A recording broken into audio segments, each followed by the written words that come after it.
بسم اللہ الرحمن الرحیم۔ میرے پیارے دوستو، عزیزو، بہن بھائیو، السلام علیکم۔ درود پاک پڑھیں، چلتے ہیں حدیث مبارک کی طرف۔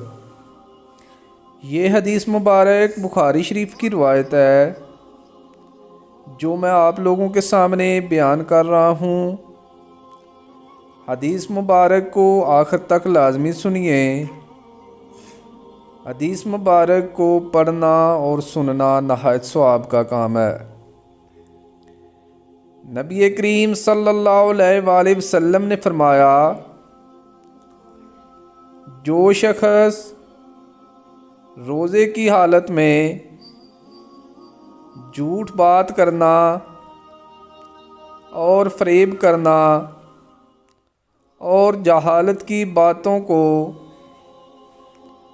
نہ چھوڑے تو اللہ کو اس کی کوئی ضرورت نہیں کہ وہ کھانا پینا چھوڑے۔ احمد بن یوسف نے کہا، یہ حدیث میں نے سنی تو تھی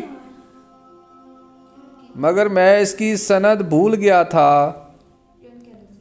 جو مجھ کو ایک شخص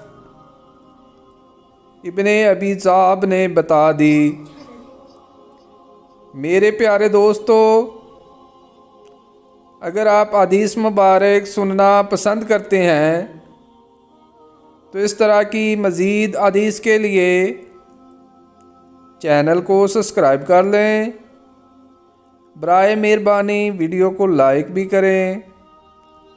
اجازت دیں، ملتے ہیں پھر ایک نئی حدیث کے ساتھ۔ جزاک اللہ، شکریہ، اللہ حافظ۔